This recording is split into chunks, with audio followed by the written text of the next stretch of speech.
Deus. A graça e a paz do Senhor Jesus, amados. Amém. Só para ficar bonito o coral. A graça e a paz do Senhor Jesus. Agora vocês entenderam de quem é a graça e a paz que está sendo liberada sobre este lugar. Aleluias, que alegria e que responsabilidade ser um instrumento do Senhor para trazer a palavra que Ele tem para a igreja. O que o Espírito diz à igreja do Senhor para esta semana, para este tempo, nesse culto de hoje. Amém? Vamos abrir as nossas Bíblias no livro de João.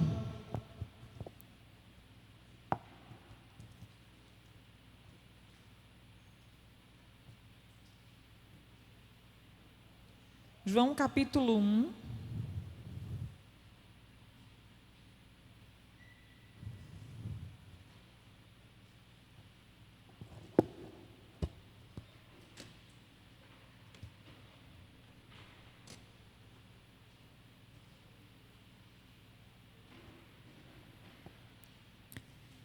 Livro de João, capítulo 1. Enquanto você procura, vamos fazer mais uma oração. Pai, que o Senhor tenha liberdade para falar através da minha vida, que o Teu Espírito cresça, que eu diminua, que o Senhor encontre em nós corações ensináveis, espíritos aquebrantados, Senhor, mentes cativas e obedientes à vontade de Jesus Cristo nessa noite. Que o Senhor possa seguir falando aos nossos corações, ministrando em cada um de nós a Tua palavra, em nome de Jesus. Amém. Amém? Todo mundo encontrou João 1, lá no verso 35.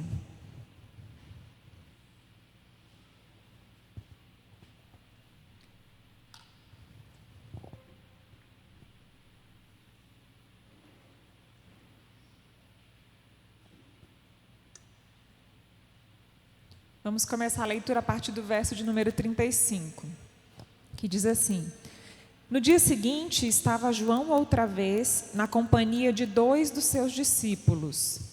E vendo Jesus passar, disse: Eis o Cordeiro de Deus. Os 2 discípulos, ouvindo-o dizer isto, seguiram Jesus.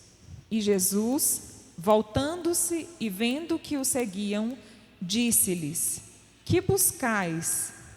Disseram-lhe: Rabi, que quer dizer mestre, onde assistes? Respondeu-lhes: Vinde e vede. Foram, pois, e viram onde Jesus estava morando, e ficaram com ele aquele dia, sendo mais ou menos a hora 10ª.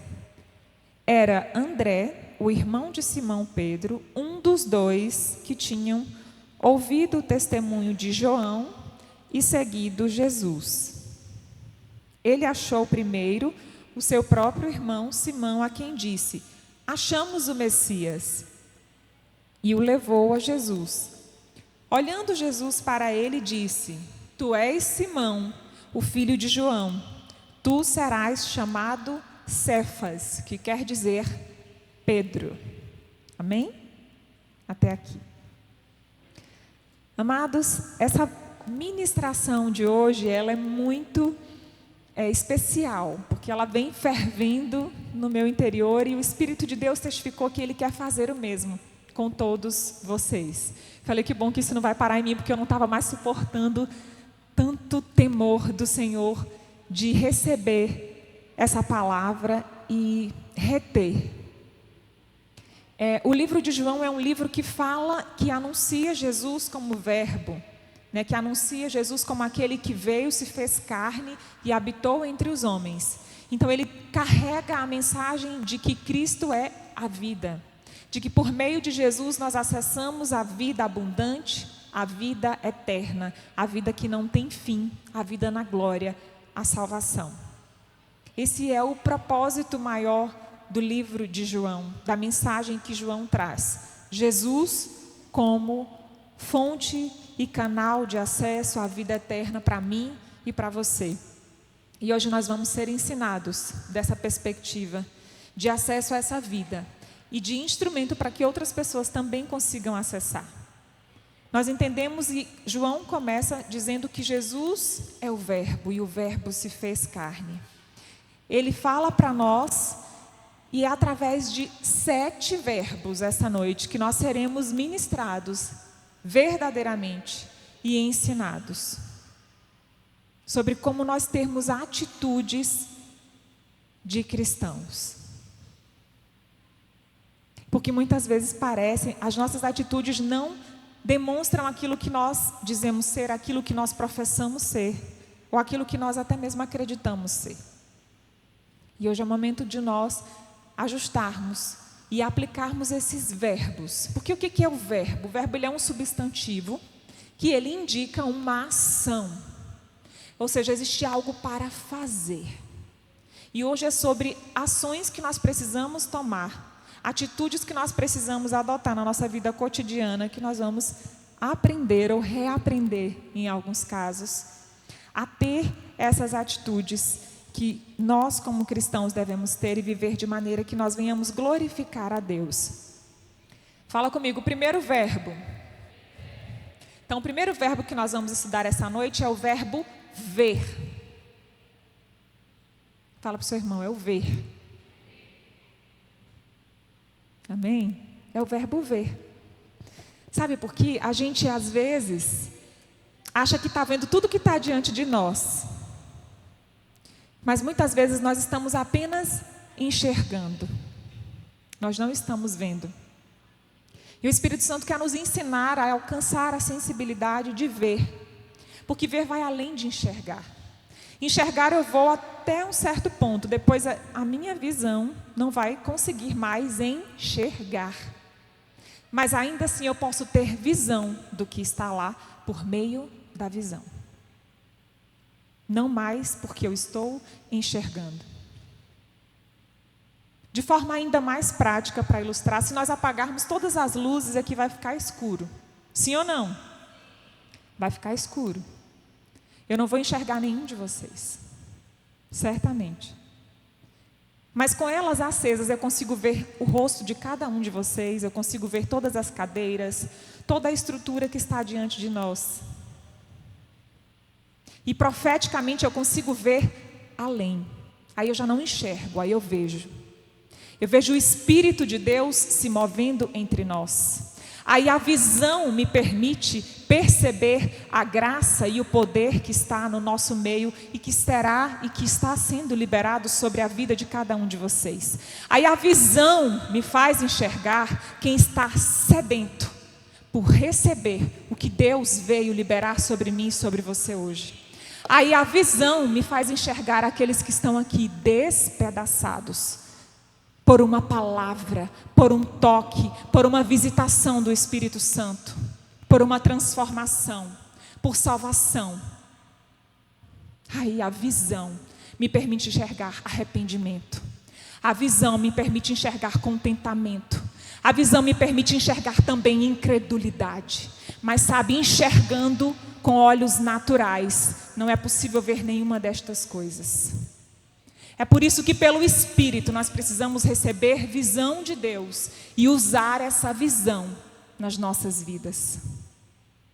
Aleluias. Peça visão ao Senhor esta noite, porque Ele quer te entregar, mas Ele quer mais.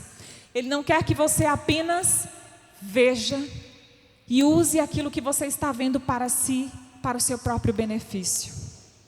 Perceba como João fez no verso 35. No dia seguinte, estava João outra vez na companhia de 2 dos seus discípulos. 36. E, vendo Jesus passar, disse: Eis o Cordeiro de Deus.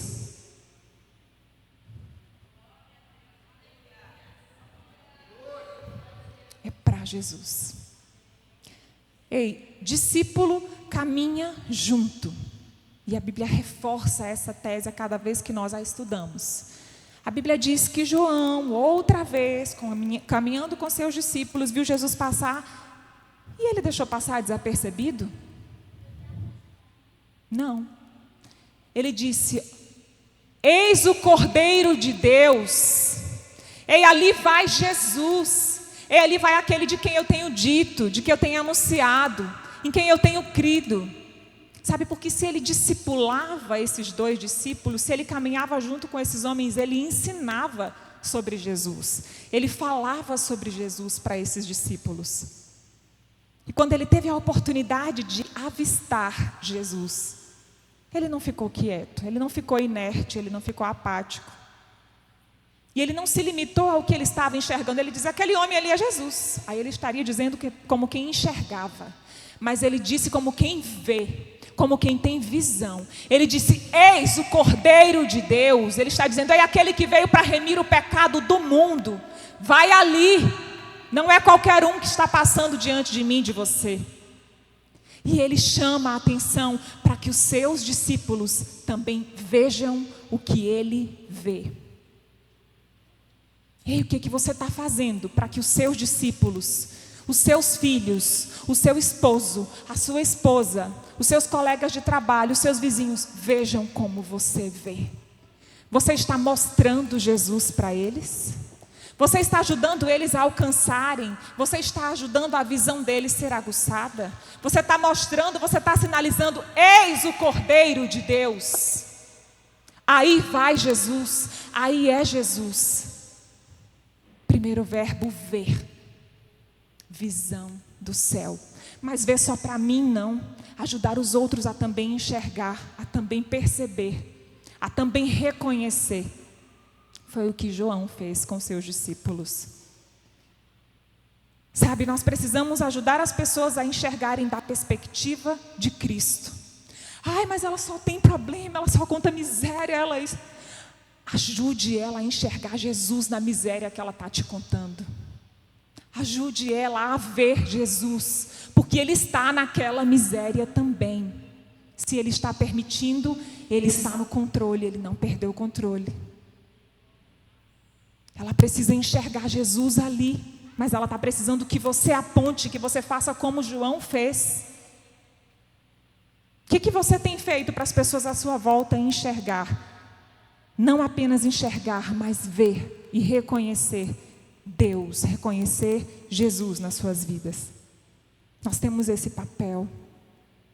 Nós vamos sair hoje com uma habilidade a mais para ajudar as pessoas a perceberem Jesus. Para dizer, olha, isso está difícil, mas você está vendo, você chegou até aqui. Isso é Jesus te sustentando, é Jesus te guardando, te livrando. Ele te trouxe, Ele te preservou. Você tem feridas, você está machucado, mas você está vivo. Ainda há esperança, ainda há uma oportunidade. Não desperdice. Está doendo, mas o Senhor pode curar a sua dor. Ele ainda te deu a oportunidade de sentir essa dor, de se render, de se humilhar. Seja grato, enxerga Jesus no meio da sua dor. Ai, mas está tão difícil, eu não tenho o que comer, os meus filhos precisam disso, os meus filhos precisam daquilo. Ei, nessa escassez o Senhor lhe preservou a vida. O Senhor lhe deu filhos, Ele lhe trará a provisão necessária. Enxerga Deus, Ele te deu o que hoje? Pelo que hoje você pode olhar e apontar a presença de Deus, o Cordeiro de Deus, na sua vida ou na vida de outras pessoas. Mas sabe o que a gente faz? A gente começa a se acostumar tanto, que a gente começa só a enxergar. A gente agora quer ver Jesus personificado novamente. Um homem propriamente dito, literalmente caminhando diante de nós, para que a gente diga, ali vai Jesus, eis o Cordeiro de Deus. Mas sabe, ali eles viveram um tempo em que Jesus, de fato, estava na terra caminhando, vivendo o seu ministério terreno, experimentando do que nós vivemos para nos compreender, para nos amar e se sacrificar por nós, cumprir o seu propósito. Eles viveram aquele tempo. Nós somos muito abastados, muito abençoados, porque nós não caminhamos atrás de Jesus como naquela época. Nós o recebemos como Senhor das nossas vidas e Ele passa a caminhar conosco a todo tempo. A todo o tempo. E aí você começa a não ver mais depois de um tempo. E é isso que o Espírito quer nos despertar nesta noite.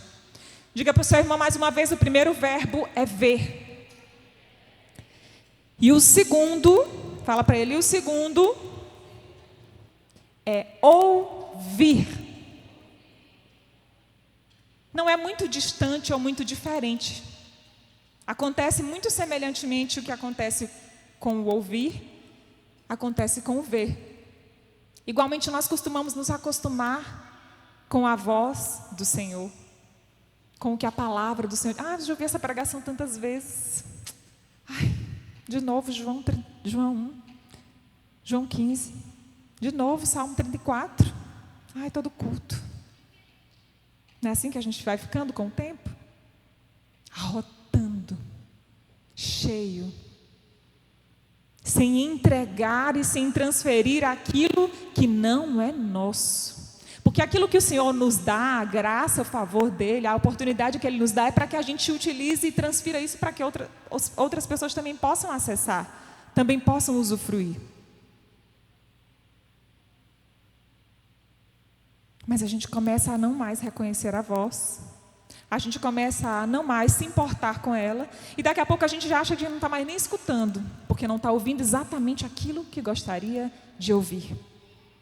E assim como no ouvir, a semelhança com o ver, nós temos o parâmetro de que escutar é diferente de ouvir, assim como enxergar é diferente de ver. Nós temos quantos sentidos? Audição, olfato, paladar, tato, visão. O primeiro verbo. Estava esperando os irmãos se manifestarem, não era possível que vocês iam me deixar na mão. Visão. Não é só a capacidade e a habilidade de enxergar o que está diante dos olhos, não é só a capacidade de ouvir um som, um barulho, uma voz, mas é um sentido. Fala de novo, fala para o seu irmão, Deus é intencional. Agora fala para outra pessoa, Deus é intencional.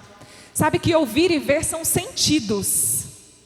São sentidos e não é por acaso. Ouvir é uma ação importante. A audição e a visão são sentidos muito importantes. Apocalipse 2 diz: quem tem ouvidos ouça o que o Espírito diz à igreja. Quem é a igreja? Que ouvidos, essas paredes têm sentido de audição para ouvir a voz de Deus, a voz do Espírito de Deus falando a ela? Diga à igreja, sou eu. É aos seus ouvidos que o Espírito de Deus vai falar. Quando a Bíblia diz, quem tem ouvidos ouça o que o Espírito diz à igreja, ela está dizendo, ouça a voz do seu mestre, ouça a voz do seu pai. Eu preciso dizer, fala para o seu irmão que está do seu lado, vai doer só um pouquinho, mas vai curar.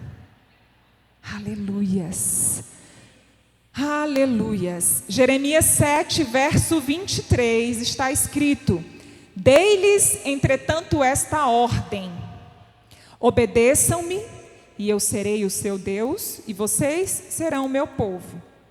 Vocês andarão em todo o caminho que eu ordenar, para que tudo vá bem. Lembra ele de novo, igual quando ele fosse tomar uma injeção, vai doer só um pouquinho. É suportável a dor. Eu preciso dizer. Ei, o Espírito Santo de Deus ministra aos nossos corações que aquilo que nós ouvimos e obedecemos se torna o nosso Deus. Eu já esperava esse silêncio quando eu terminasse a frase. Glória a Deus. Aquilo que você ouve e obedece se torna o seu Deus. E o Espírito te provoca a responder à indagação: o que tem sido o seu Deus?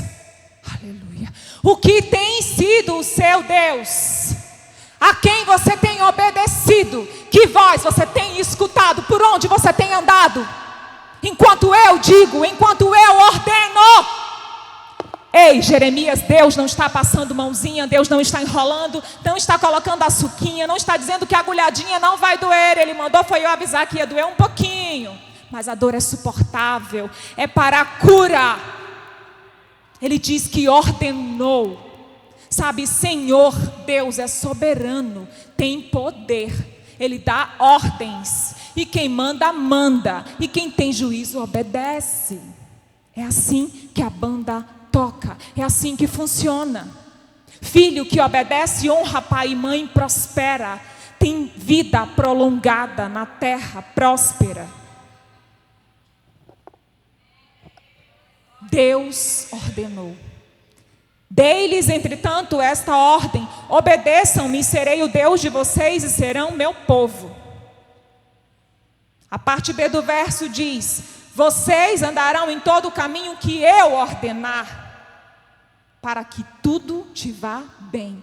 Tem versões que diz: para que você seja feliz. Obediência gera bênção. Mas sabe o que é que nós temos feito? Obedecido outras vozes. E a Bíblia diz, através de Jeremias, que aquilo que nós obedecemos é o que está implícito nesse versículo, e é o que pode doer para algumas pessoas ouvir hoje, mas eu fui chamada para dizer. É que aquilo que você ouve e obedece torna o seu Deus. E Deus hoje não está aqui para tolerar outro Deus no lugar dele. O lugar que é dele, você vai ter que se ajustar para definir quem vai ser Deus na sua vida, que voz você vai ouvir, que voz você vai obedecer e a que ordens você efetivamente vai obedecer. Porque as dele, a segurança está garantida. Para que você seja feliz, para que te vá bem, siga o caminho que eu te ordenar. Não é o caminho que eu te sugestionar.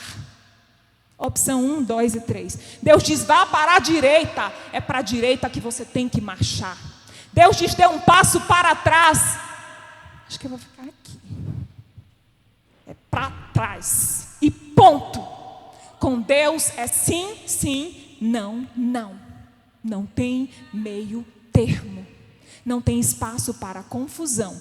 A Bíblia diz que Deus não é Deus de confusão. E Ele não te trouxe aqui para te deixar confundido a respeito de nada. Para te deixar, não entendi direito.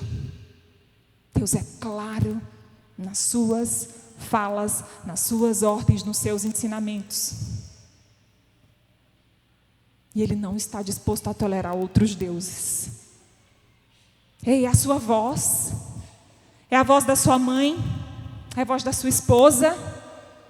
É a voz do seu bolso, da sua conta bancária. Qual é a voz que você tem ouvido? É a voz da autossuficiência? Não preciso ir lá. Não preciso fazer o que aquele pastor falou. Quem é ele? Ele é o pobre do vaso de barro que Deus usou para falar com você. Acorda. Aproveita a oportunidade, usa o sentido e aguça a audição para ouvir o que Deus está usando o abençoado para falar com você. Ele cansou de esperar que você fosse ler, meditar, estudar. Ele pegou o vasinho de barro e usou para desenhar. E tu está fazendo o quê? Está ouvindo a voz de quem? Está fazendo do que o seu Deus? Está fazendo do que o seu Deus? Primeiro verbo ver, segundo verbo ouvir. Aquele que ouve e obedece, prospera, é abençoado, tem segurança, tem vida feliz, é o único que garante, é o único que tem poder para assegurar o que promete. Promessas muitos podem fazer, promessas o diabo é especialista em fazer. Mas promessas fidedignas, promessas com garantia de cumprimento, se você obedecer, só Deus faz. E Ele é fiel para cumprir as promessas que faz. Ele não é um Deus mentiroso, um Deus de confusão, um Deus de falsas promessas. Aleluias, aleluias. A segurança que Ele traz, a segurança que Ele pode dar, nenhum outro pode oferecer. E ainda que ofereça, não se iluda, não tem poder para cumprir. Não tem poder para cumprir. Na visão nós tivemos o exemplo da luz no ambiente, E agora na audição eu posso ilustrar com uma coisa. Quantas vezes você já aconselhou alguém, já falou alguma coisa com alguém, e aí depois você viu a situação dar errado, viu que a pessoa não te escutou e você, tá vendo? Não me deu ouvidos. Ó no que deu. Se tivesse ouvido o que eu falei, sabe, Deus está assim com alguns de nós essa noite. Deus está vendo, se tivesse me ouvido, se tivesse feito como eu ordenei, como eu falei, como eu instruí, não estaria como está. Não estaria nessa situação. É sobre ouvir, discernir e obedecer à voz de Deus. Porque ouvir e não fazer nada acerca do que ouviu é escuta. Você apenas escutou, você não fez nada com aquilo. Agora, se você ouviu e obedeceu, você ouviu de verdade. Porque ouvir e não executar nenhuma ação a partir do que ouviu, não vai mudar nada, foi mais uma escuta, como quem escuta qualquer som, na rua, em casa ou em qualquer ambiente que você possa estar. Portanto, hoje desenvolva a visão, desenvolva, aleluias, a audição espiritual. Sabe por quê? Porque quando nós ouvimos, nós somos conduzidos a uma decisão. Ouvir nos leva a uma decisão. E o terceiro verbo que nós temos é o verbo seguir. Fala em alta voz para você mesmo, seguir. Agora fala para alguém do seu lado enquanto eu tomo água. O terceiro verbo é seguir.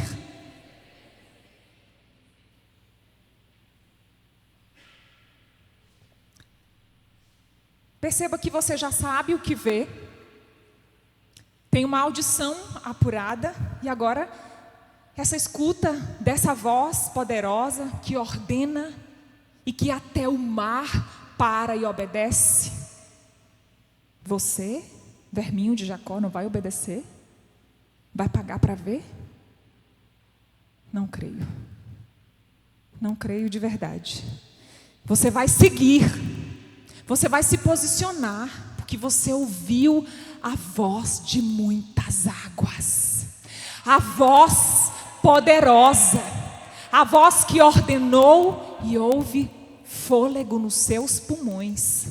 A voz que te chamou à existência no ventre da tua mãe. A voz que formou a terra e tudo que nela há, por meio de um comando da sua voz.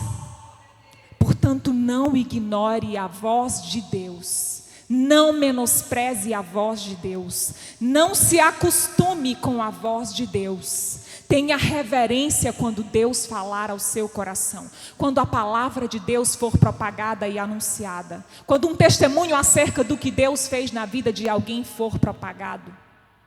Ouça atentamente a voz de Deus. E siga a voz de Deus. Quando nós ouvimos, nós somos impulsionados a seguir. Jesus diz para nós tomarmos a nossa cruz e segui-lo. Sim ou não? Ele fala para nós tomarmos a nossa cruz e segui-lo. Seguir Jesus é uma decisão fácil de ser tomada? Não é.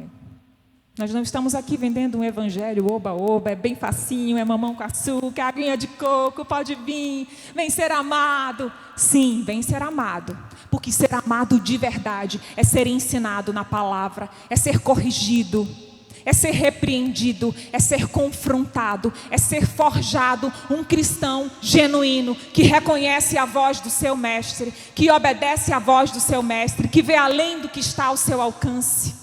Que toma a tua cruz todos os dias e segue. Eu amo que a Bíblia, ela é linda, eu sou apaixonada. Olha o que o versículo diz.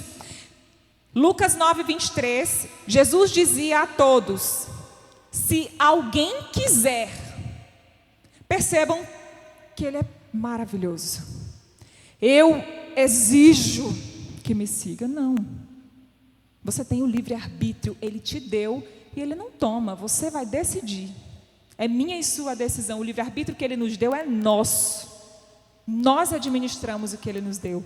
E ele diz, se alguém quiser acompanhar-me, seguir-me, Negue-se a si mesmo, tome diariamente a sua cruz e segue-me. Na versão Almeida Corrigida, tome a cada dia a sua cruz e segue-me. Eu aceitei Jesus lá atrás, foi tão lindo, foi maravilhoso, foi mesmo, glória a Deus. Mas hoje, 15, 16 anos depois, eu tenho que aceitar de novo. Eu tenho que botar minha cruz de novo. E eu tenho que ir de novo. E amanhã de novo. E terça-feira de novo. E quarta-feira de novo. E quinta-feira, sexta-feira. E depois, e depois, e depois. E a cada dia. A Bíblia não diz uma vez e ponto. Pega, carrega e vai. Vai com Jesus. É com Jesus. Mas é tomando a cruz todo dia. É negando todo dia você. Morre ramilinha. Morre egocentrismo, morre orgulho, morre isso, morre soberba, morre, negue-se.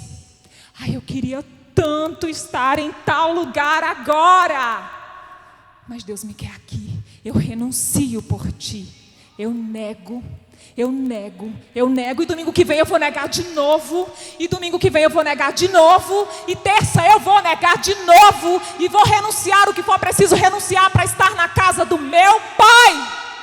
E você, o que está disposto a renunciar? Jesus quer saber o que você está disposto a abrir mão para estar com Ele, para segui-lo, para servi-lo. E esses discípulos... João com seus 2 disciplinhos. Não. João, Pedro, Lucas, Mateus, todos estes homens tinham posições, tinham profissões, eram pescadores, contador, médico.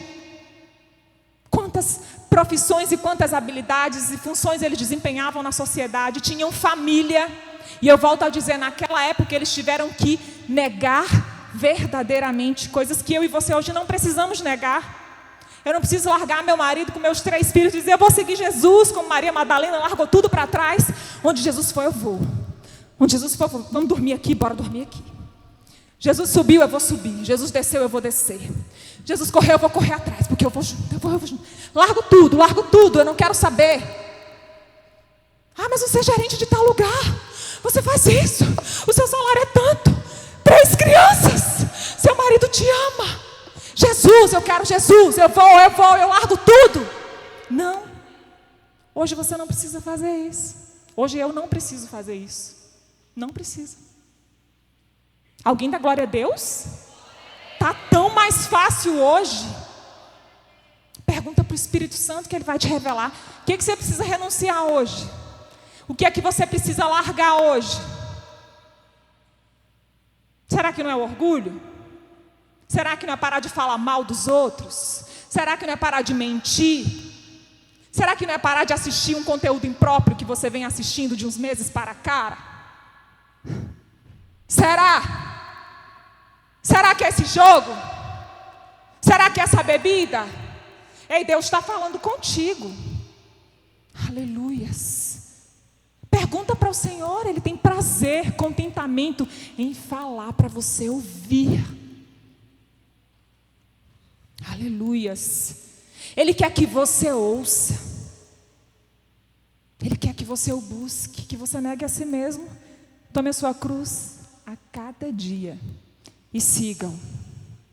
Sigam, certo da sua decisão, certo do que você vai abrir mão. Sabe, toda decisão é uma decisão. Você vai deixar algo para trás em detrimento do que você está escolhendo.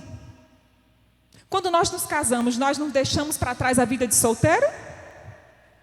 É uma decisão. Eu agora preciso deixar algumas práticas que não cabem mais na minha vida de mulher casada, na minha vida de homem casado.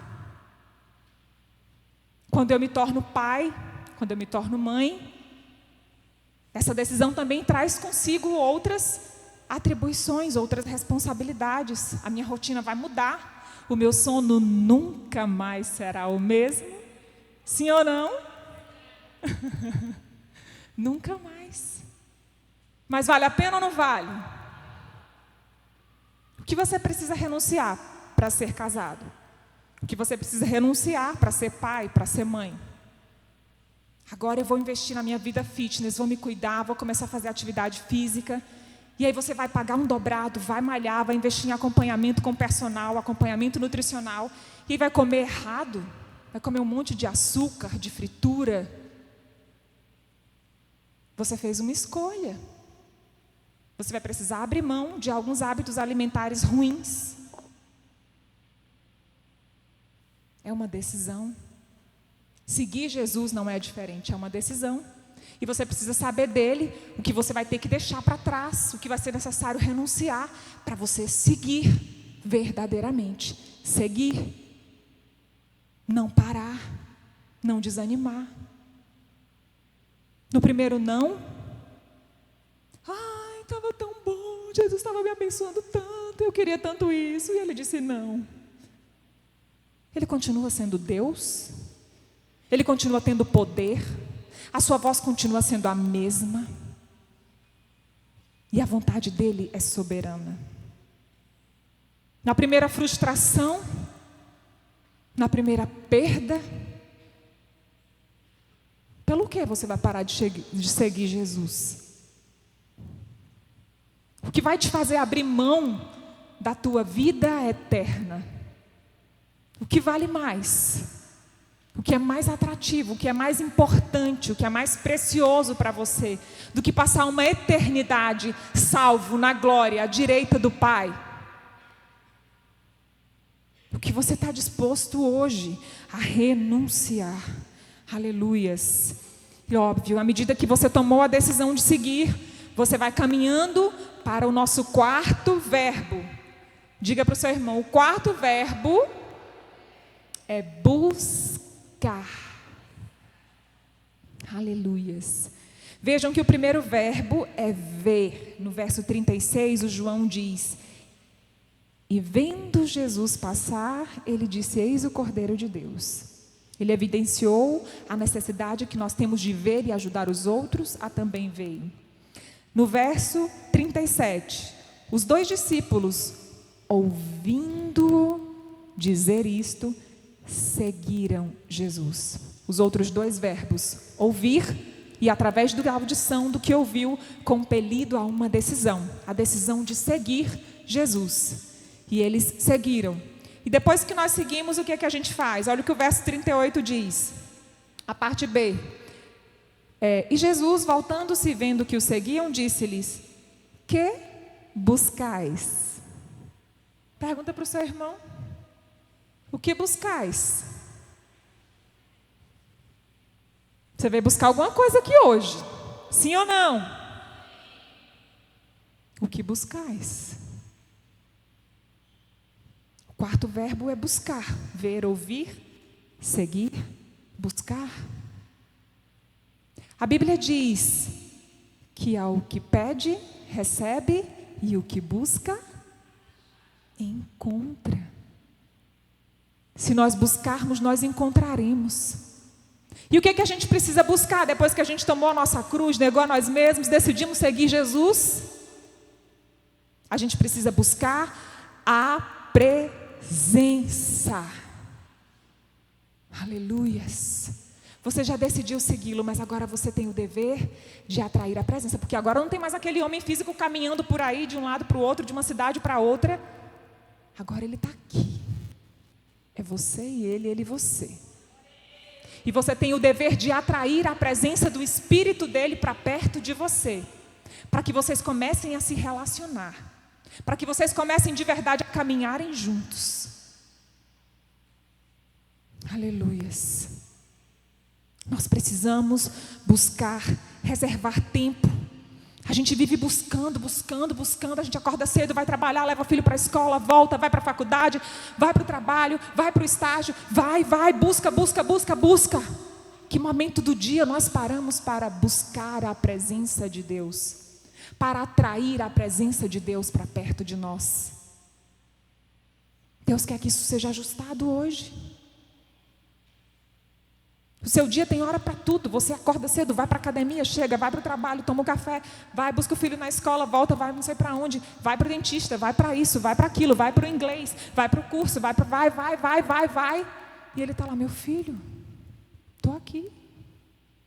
Uma vaguinha aí na sua agenda. E nós precisamos priorizar a busca pela presença de Deus nas nossas vidas. Nós precisamos priorizar o Senhor, que aqui hoje a gente defina qual é o nosso tempo da busca no nosso dia. Ei, hoje você despertou, as minhas misericórdias se renovaram sobre você. Qual é o momento hoje que nós vamos nos encontrar? Qual momento hoje eu vou poder falar para você ouvir? Qual momento hoje eu vou poder ouvir você? Aleluias. Ajusta hoje o seu tempo de busca. O seu tempo de busca não pode ser só aqui às 18 horas, ou 18 e lá vai. O seu tempo de busca não pode ser só na terça às 19h45. Deus é pontual. Deus é sério. Deus é Deus. Ele não é o seu amiguinho. Ele se torna o seu melhor amigo. Mas a reverência e o lugar de Deus na sua vida não mudam apesar da sua amizade. Isso precisa ficar muito claro. Assim como na relação com os nossos filhos, eles precisam entender que nós somos seus melhores amigos. Mas na hora de ser o pai, nós somos o pai, nós disciplinamos, cobramos e somos a autoridade constituída por Deus sobre eles. Assim também precisa ser a nossa relação com Deus e com o nosso pai. A nossa busca não pode ser só quando a gente vai na célula. Não pode ser só 2 vezes na semana. Não pode ser só na coletividade. Eu preciso do individual, eu preciso do tete a tete, eu preciso do particular, eu preciso da intimidade. Porque o que acontece aqui é só um transbordar, é só uma consequência do que eu vivo no secreto. Ele ensina, ei, quando for me buscar, quando for orar, entra no teu quarto, fecha a porta e ora ao teu pai que está em secreto. Ele não diz, vai lá na praça, chama a galera, vai para o evangelismo, grita, brada. Ele quer muito nos usar desta forma. Mas isso só vai fluir lá, quando no secreto estiver fluindo. Aí vai transbordar lá. Mas enquanto não, Deus diz, não faça barulho, não faça movimento. Primeiro cuide do secreto. Cuide do secreto que eu transbordo no público. Cuide do secreto, se aprofunde no secreto, priorize o secreto, valorize o secreto. Ei, Deus quer intimidade comigo e com você. Deus não quer relacionamento raso com o seu povo.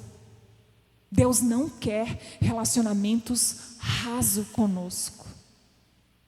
Deus nos quer no profundo, para nos trazer revelações profundas.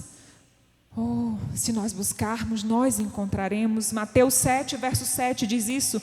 Peçam e será dado, busquem e encontrarão, batam e a porta será aberta. E o 8 complementa, pois todo o que pede recebe, e o que busca encontra, e aquele que bate, a porta será aberta. Esse é o nosso Deus. Ele está no seu sublime trono, mas Ele diz, pode me procurar, pode me chamar mesmo, porque eu vou ao seu encontro. Pode bater na porta, não hesite em insistir, não ache que vai incomodar, porque não incomoda. Eu quero estar perto, eu sou o Deus de perto. Diga comigo, eu vou buscar. Aleluias. 4º verbo, busca. 5º verbo, permanecer. Diga para alguém, permanecer. Ei, se não estava muito fácil ver, ouvir, seguir, buscar, e você já conseguiu e chegou até aqui, presta atenção. Não bota tudo a perder. Agora é a hora da constância. Agora é a hora da força da disciplina sair de dentro de você. Agora é a hora de permanecer. Quinto verbo. É a hora de permanecer. É a hora de não arredar o pé. Agora que eu já sei, agora que eu já busquei, agora que eu encontrei na minha busca, eu não vou sair daqui. Nós estamos reunidos. A casa está preparada. A casa está pronta? A casa está pronta? Jesus quer entrar. Jesus tem pressa, tem vontade, tem sede de entrar e fazer morada. Ele não quer passar rapidinho, não, no tempinho que sobrou no nosso dia.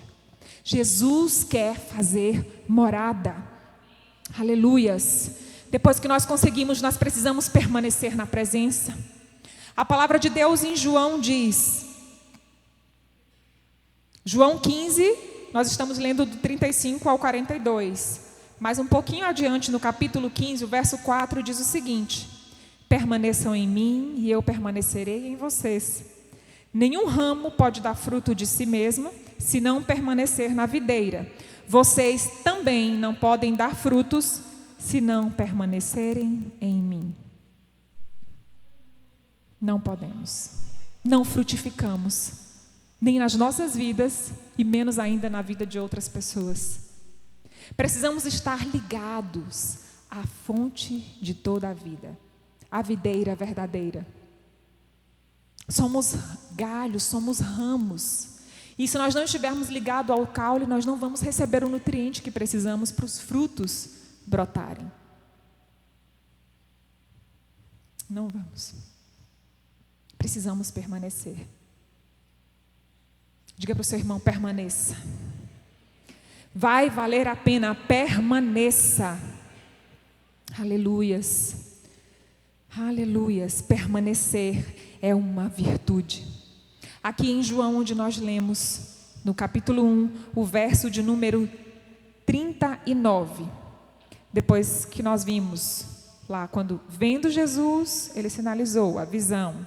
Os 2 discípulos ouvindo, a audição. Seguindo, o verbo seguir. Buscai, quando Jesus pergunta a eles, o que buscais? Precisamos saber o que estamos buscando ou a quem estamos buscando, né?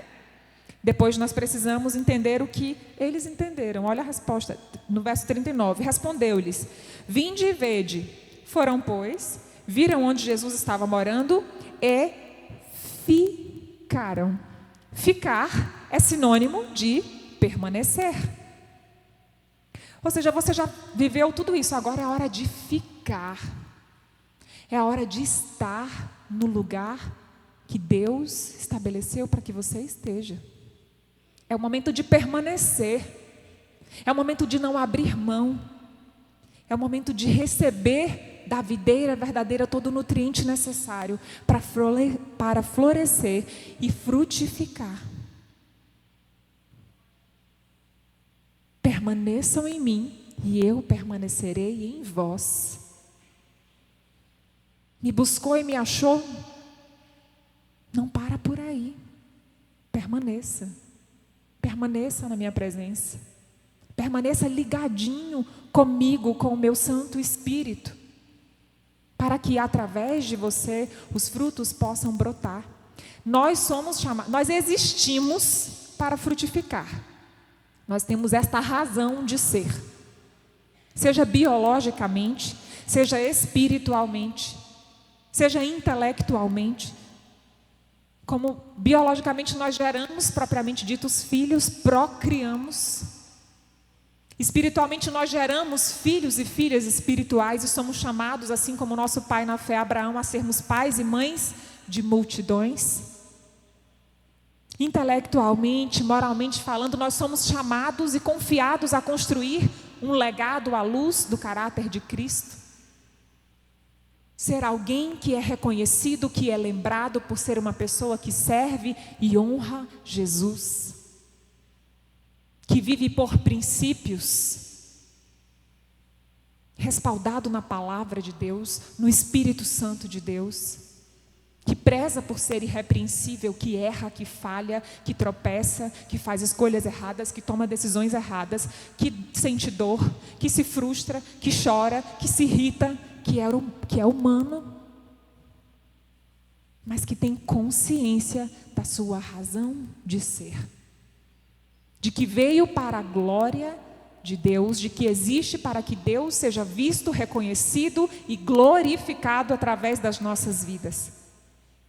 Então, quando nós permanecemos, nós recebemos o nutriente necessário para que a gente cumpra a nossa função, o nosso papel de existir, que é o de frutificar, que é o de gerar outras vidas, o de alcançar outras pessoas, de transferir a vida que está em nós, que hoje habita em nós, para que outras pessoas também possam vivê-la. Amém? Aleluias. Sexto verbo, fala para o seu irmão. Esse é forte.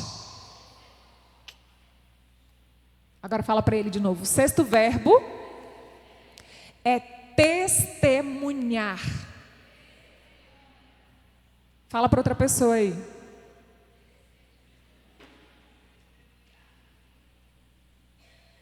Testemunhar. Parece bem simples, não parece? Parece ou não parece simples? Testemunhar. Contar um testemunho. Não era para ser uma tarefa tão difícil quanto a gente acaba fazendo parecer, né? Testemunhar. Atos 1, verso 8. Mas receberão poder. Diga para o seu irmão, receberão poder.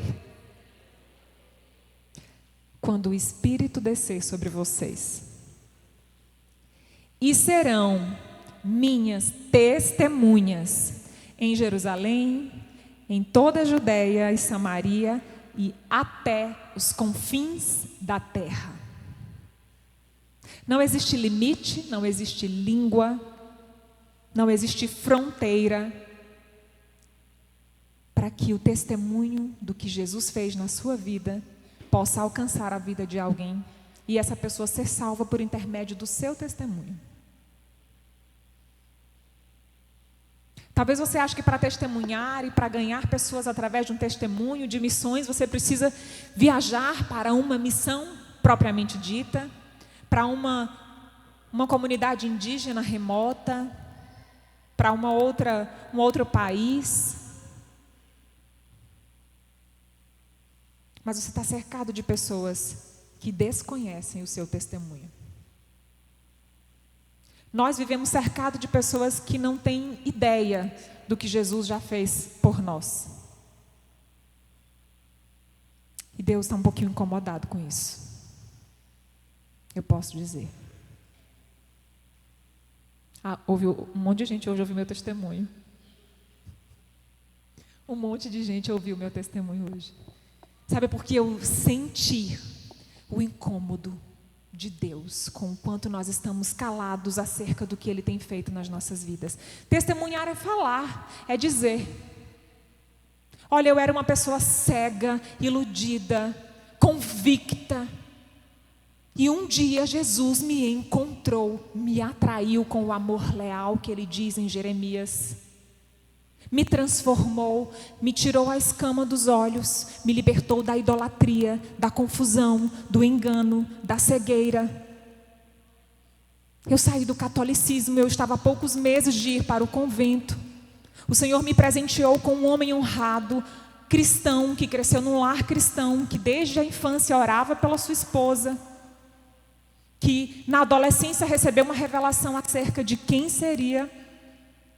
E que ao me conhecer o Espírito testificou, então ele começou a orar pela minha conversão, pela minha salvação, ele, a sua igreja, a sua família.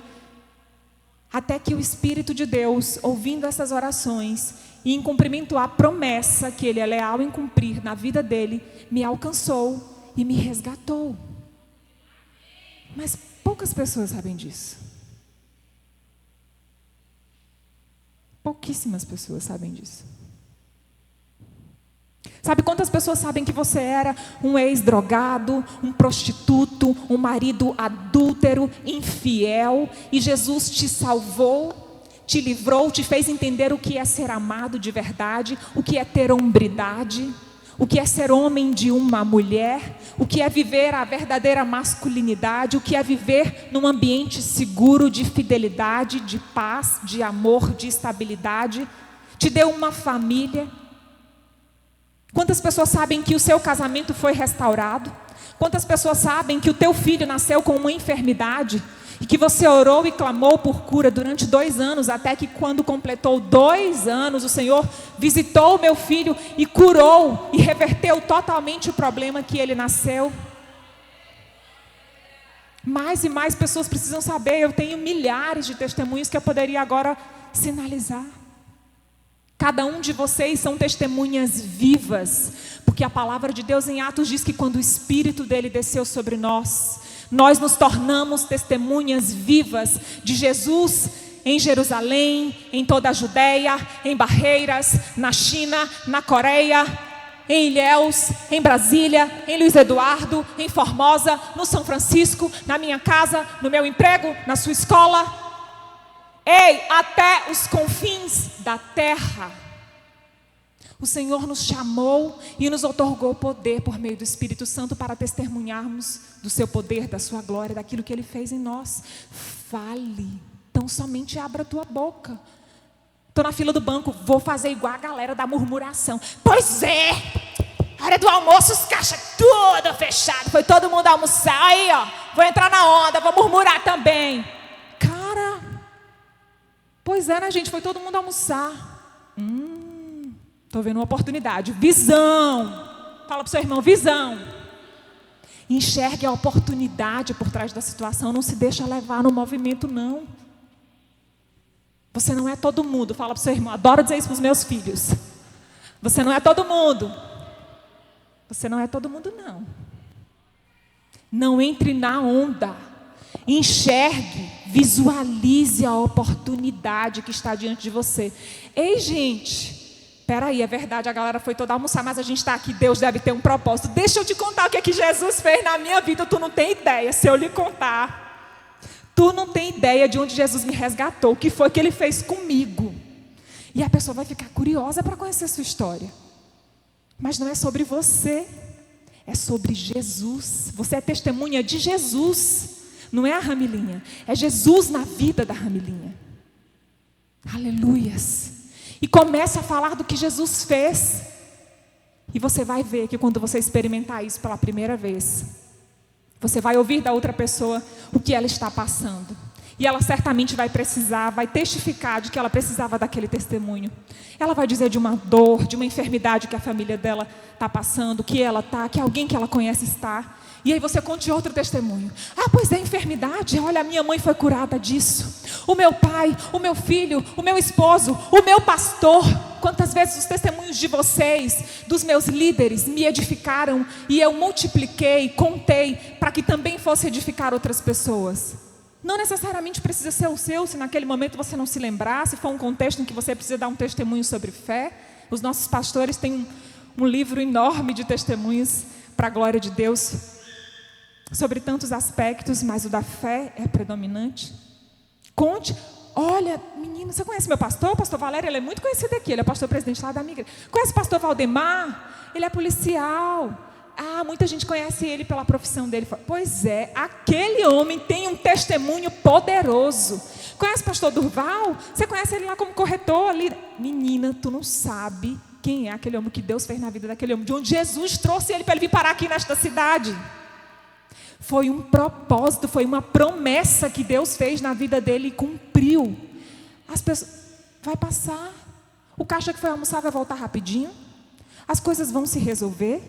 Você terá cumprido o teu propósito, terá frutificado, terá lançado a semente. É o Espírito que convence o homem da justiça, do juízo e do pecado. O seu papel é testemunhar. Viu a oportunidade, ouviu a voz de Deus. Todo dia está negando a si mesmo, está buscando, está permanecendo na presença. É hora de testemunhar. Tem muita coisa já para testemunhar. Já está no 6º verbo, na 6ª etapa do processo. Já viveu muita coisa, já tem uma bagagem enorme para transferir, para edificar outros. E aí, por fim, é só a cereja do bolo, né? 6 andares. Chegou lá no 7º, a cerejinha do bolo. Qual que é o 7º verbo? Ganhar vidas para Jesus. Meu Deus, vou repetir. Faz de conta que não aconteceu a primeira vez. Ganhar vidas para Jesus. Aleluias!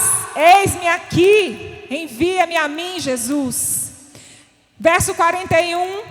Ele achou primeiro o seu próprio irmão Simão, a quem disse: André, irmão de Simão, discípulo de João, foi sinalizado por João. Olha lá Jesus, eis o cordeiro. Ele vai atrás, decide buscar, decide seguir, permanece, ele fica. E aí o que ele faz? Agora eu vou ficar aqui, eu estou perto de Jesus, eu estou de boa. Não, eu preciso anunciar para mais alguém, eu vou falar para mais alguém. Ele foi correndo para quem? Para o irmão dele. Foi lá em Pedro. E aí quando ele chegou lá, achamos o Messias, o Cristo, o Cordeiro de Deus. Achei o que poderíamos achar de mais importante, a fonte de toda a vida, aleluias. E aí no 42, lindamente a Bíblia nos relata: e o levou a Jesus. Olhando Jesus para ele, disse: tu és Simão, o filho de João. Tu serás chamado Pedro. Pedro este, sobre o qual o Senhor fundou a sua igreja. Ei, quantas pessoas estão esperando o seu testemunho para terem os seus ministérios ativados? Já parou para pensar? Perceba, João ativou o ministério de André, que ativou o de Pedro, que ativou o de Filipe, que ativou o de Natanael. Gente, quem são essas pessoas? São os profetas. Eles estão aqui no livro mais importante, mais lido do mundo. Ei, Pedro, João, André,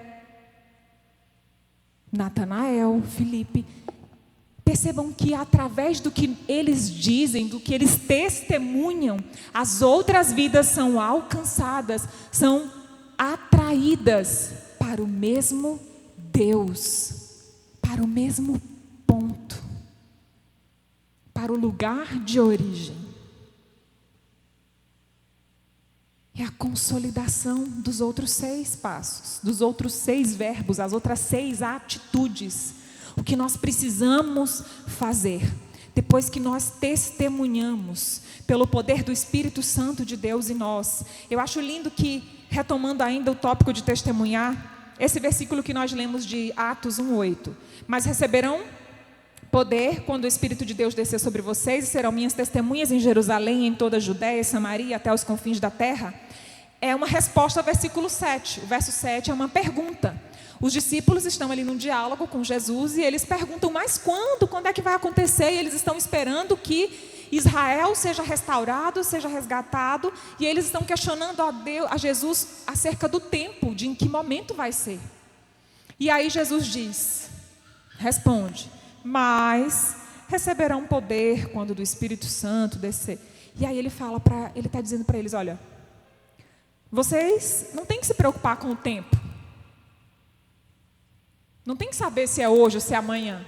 O dono do tempo é Deus. Eu já contei meu testemunho tantas vezes. Já fui lá, todo mundo na igreja já sabe meu testemunho. Não perca a oportunidade. Se hoje foi dada a oportunidade de testemunhar e você sentiu de novo testemunhar da sua conversão, testemunhe de novo da sua conversão. Vai ter alguém ali que ainda não fixou, que precisava fixar para depois multiplicar aquele testemunho. Vai ter alguém ali que ainda não ouviu aquele testemunho e vai ser impactado por ele. O tempo, a forma, quem, quando, de que jeito, é Jesus. É Deus quem define e determina. O seu papel é testemunhar, é falar, é dizer, é propagar, é anunciar o que Jesus já fez e o que Ele está fazendo na sua vida no tempo presente. Aleluias. Então, quando nós ganhamos Jesus, no verso 42, e levou Jesus. E Jesus, então, acolhe Pedro como seu discípulo. Naquele momento, Simão, e é o momento em que ele muda o seu nome, e ele passa, então, a partir daquele momento, seguir Jesus. E aí, nos versos seguintes, a gente tem a forma como Filipe e Natanael também são chamados, e assim sucessivamente vários outros discípulos, na continuidade desse capítulo. Então, percebam, existem muitas pessoas com potenciais enormes, que Deus depositou, chamou, escolheu, mas elas estão lá desativadas, como se estivessem com uma bateriazinha descarregadas. E aí o que você vai dizer, o que você vai testemunhar, vai carregar essa bateria. E vai ativar naquelas pessoas o desejo por conhecer Jesus. E essa pessoa vai viver todas essas etapas, até tomar a decisão de segui-lo. E ser verdadeiramente salvo e alcançado por Ele com salvação e vida eterna. E essa pedrinha vai para a minha coroa? O que você fizer? Vai para a minha? Vai para de cada um. Aquele que testemunhar, aquele que ganhar, aquele que for instrumento de Deus, vai carregar, vai ter as suas pedras na coroa, vai receber o seu galardão, a sua recompensa no céu. Porque Deus promete, e o que Ele promete, Ele cumpre. Aleluias. Pense a isso através do seu testemunho. Quem poderia ser salvo hoje? Quem poderia ser salvo hoje através do seu testemunho? Aleluias. Quem poderia? Quem? Quais pessoas estão à sua volta hoje, que poderiam, de repente, ter os seus ministérios, ter a sua vida acionadas? Essa é a reflexão que nós precisamos fazer neste tópico, amém? Vamos nos colocar de pé, em nome de Jesus.